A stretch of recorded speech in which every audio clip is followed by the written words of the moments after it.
Hey, I am Olajide Paris, and in this video we're going to be checking out a composition I created featuring cinematic shades by UVI. Before jumping in, there's a link in the description for the product. Without further ado, let's jump in.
Kind of hybrid electronic style, very modern.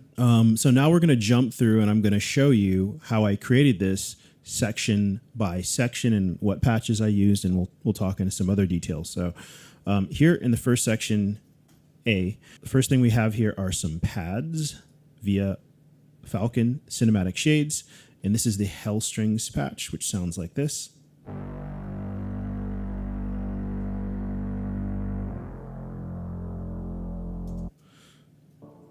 And I'm using another patch called Black Hole, also from Cinematic Shades.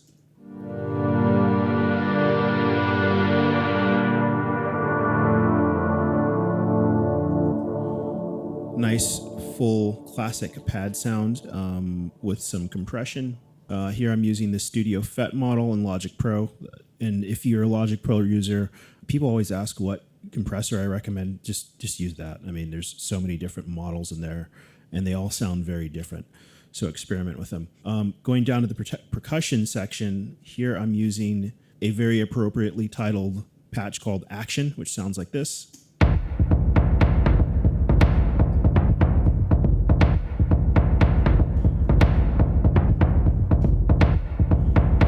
And this is a loop, so there's no programming involved. It's just kind of hold down and enjoy the fun. And then down in the pulses section, I have, what do I have here? This patch is called Biome from Cinematic Shades, and that sounds like this.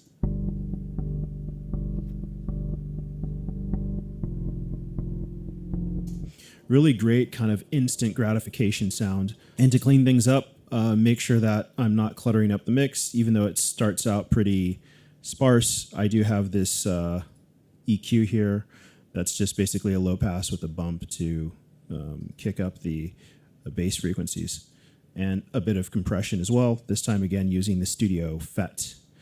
Okay, moving on to section 2, or B as I have it labeled here.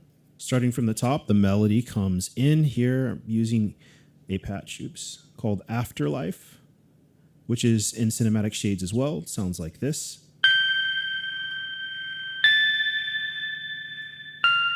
Very nice, almost bell-like sound. The pads are the same, so I won't go over that again, but things do start to get busier with the percussion, so I will go over that a little bit more.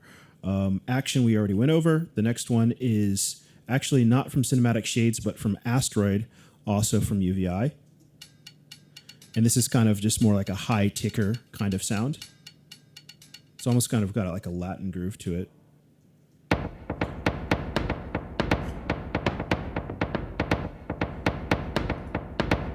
And here we do have a kettle drums from Cinematic Shades. So the patch itself, now this is something important to talk about. What I want to show you is that each one of the patches in Cinematic Shades actually has multiple sources. So for example, here I'm using the kettle drums. This basically enables or disables a sound source because I wanted to isolate it so I could treat it differently. And this one, for example, I'm using just the congas, so I've disabled the other sources. So Cinematic Shades is really a multi-instrument. You get several sound sources in one patch, but sometimes to have a little bit more control over the mix, it does make sense to duplicate a part and then separate out the elements so that you can have more control over the mix. And that's what I've done here.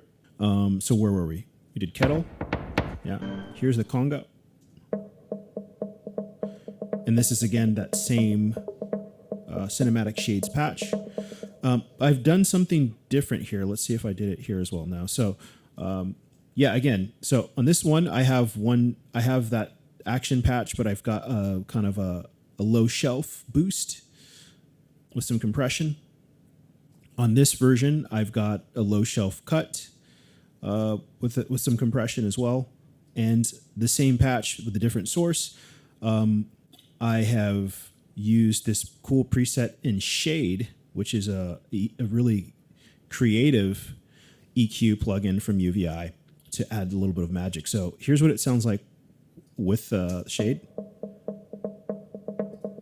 and without. It's pretty boring. So yeah, Shade has a lot of really cool presets that can add some really cool filter and modulation and even time-based effects to your tracks. Now, last but not least, in this section, I have this kind of hat sound, another kind of ticker sound, which is coming from Asteroid as well. This is another patch in Asteroid. Pulses, we won't go over that again, and transitions I will leave for later. So let's jump to section C, which starts to get busier and busier. This is pretty much the main build up here. So going off to melody, we already went over the first one. The next one sounds like this, and this is featuring actually Lo-Fi Dreams, which is an expansion for Falcon. Again, link in the description below.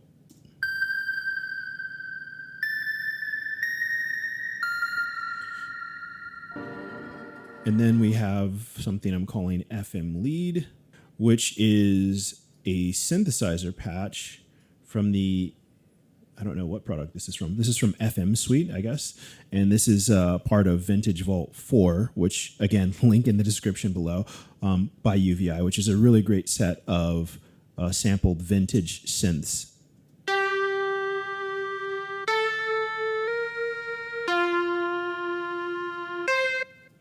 Okay, and then the last layer here is a bell lead. This one's coming also from, not from Cinematic Shades, but from the Cameo CX, which is, again, in Vintage Vault 4, or available as a separate product. It sounds like this.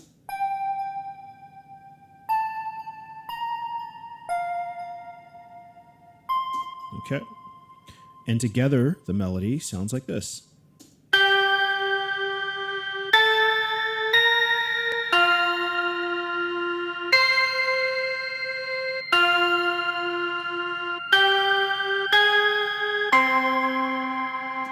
And of course, I have everything panned to kind of spread out throughout the panorama so that it's not just all dead center. Okay, so that's our melody there. In this middle section, we start to get some plucks. They weren't, they just come in here. So the left pluck, or right pluck, excuse me, is a Cinematic Shades patch called Cotone.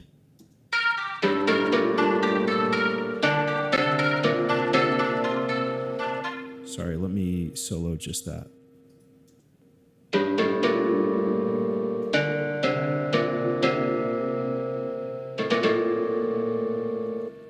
And then on the other channel, the opposite channel, we have this Kyoto, which comes from also from Cinematic Shades.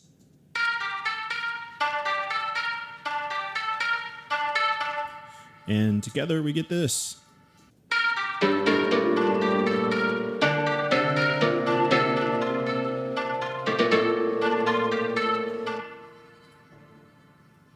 And going down to the action section, there are just a couple more patches. So we have the action conga, which again is from that same action cinematics, cinematic shades patch. This time I've also added a bit of clip distortion to kind of dirty things up. Here's with, without, with, without. This patch is from Orchestral Suite. This is the Tycho. And I have treated this with a bit of compression, again using a different model, Studio VCA this time, and just a little bit of high shelf cut there. Next we have Gran Casa, also from the Orchestral Suite, and that's there just to kind of add some low-end thump, just the really low lows and subs. I've got some compression on that. I'm using a more transparent compression, the Platinum Digital and Logic, and EQ to cut out any kind of higher frequencies. And then the final percussion element is from Falcon Asteroid. It sounds like this. And this is kind of more like a mid percussion.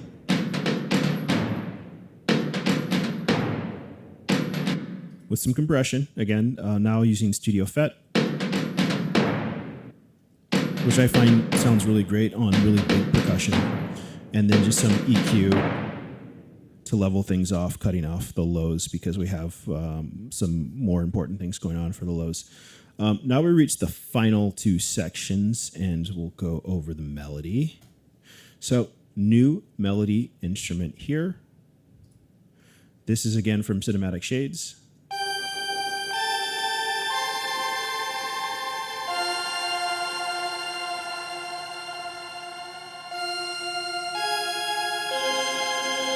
And this, to me, because this is a more sparse part, you can see that I actually have used all of the 4 sources that are available in this patch. It just sounded really great out of the box, and it fit the part really well. And I am using a bit of console EQ, boosting the mid gains at, boosting the mid frequencies at 3.2 just a little bit, and adding some drive to make it even more analog. Now, taking a look at the pads, there's just a single part here, and I'm going to show you what's going on.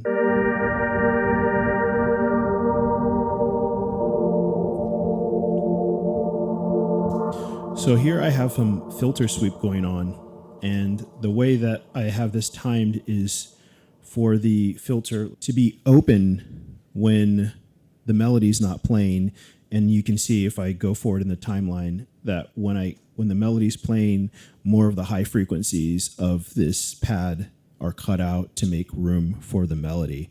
So together with the melody instrument, sounds like this, and you can hear how they interact with each other.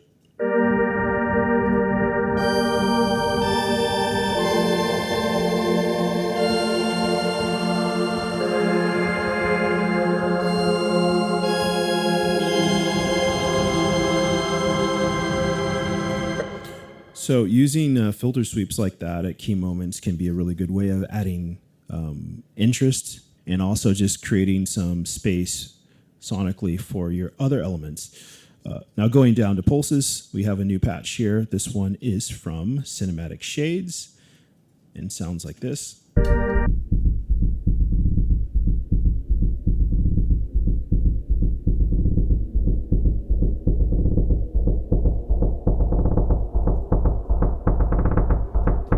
And this does have a bit of automation too. Here we're automating the high cut frequency. So it's a similar device to what I've used.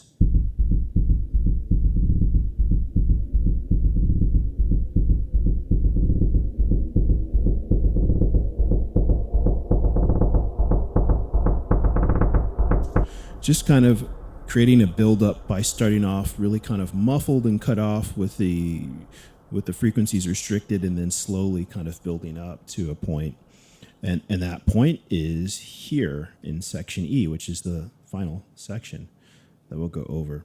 The only element that we haven't talked about, which besides the transitions, which we'll get to in a moment, is this piano sound, piano melody, which I'll play you. Sounds like this.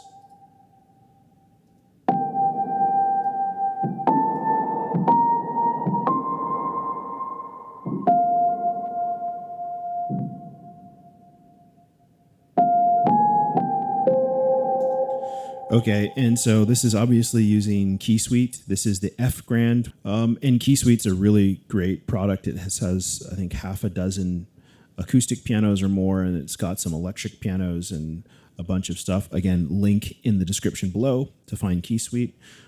I used the softest dynamic layer that was possible here. I think none of these values are more than like 50 or 30, something like that. So I'm using the softest possible dynamic. And as you know, on a piano, or on most instruments, but especially on a piano, when you play softer, the attack is very different. The timbre of the note itself is different. And I really wanted to exploit that to make it very intimate. So what I've done is I've used very, very soft velocities. I've used the MIDI transform, and I've not done fixed length, but I've used a velocity limiter to because I've played things in normally, and I just kind of limited the velocity range of the final. And I've used a compressor here with a very aggressive threshold. You can see minus 50 dB.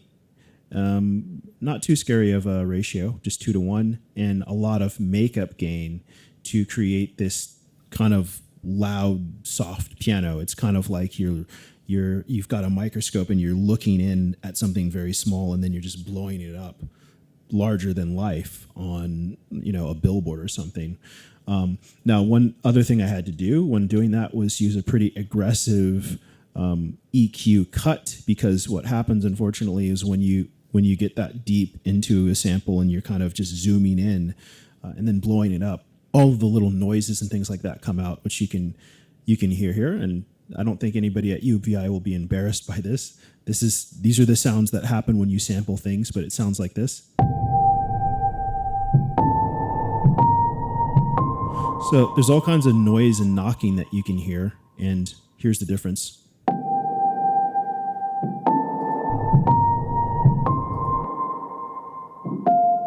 So you can hear how much just having that cut filter cleans things up. Okay, so that's it for the main composition. Now we'll go on to the transition effects. So in between each section, I just wanted to add something to signal the entrance of a new section and to leave off from a previous one. So the first one we have here is a nice little whoosh from UVI's whoosh effects. It sounds like this. And the really cool thing is that you can time these either in seconds or in bars if you link them to the metronome there. I'm also using something from Cinematic Shades, which is just a cinematic impact. This is also from our beloved Action patch, which we've used several times. So we've gotten a lot of use out of this one patch in a lot of different contexts. Here we're using the grain from just the grain source as a transition from the Actions patch. And then here, I'm using a different whoosh from Whoosh Effects.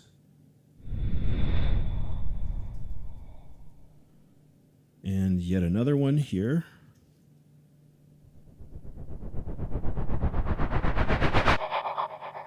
Yeah, very cool.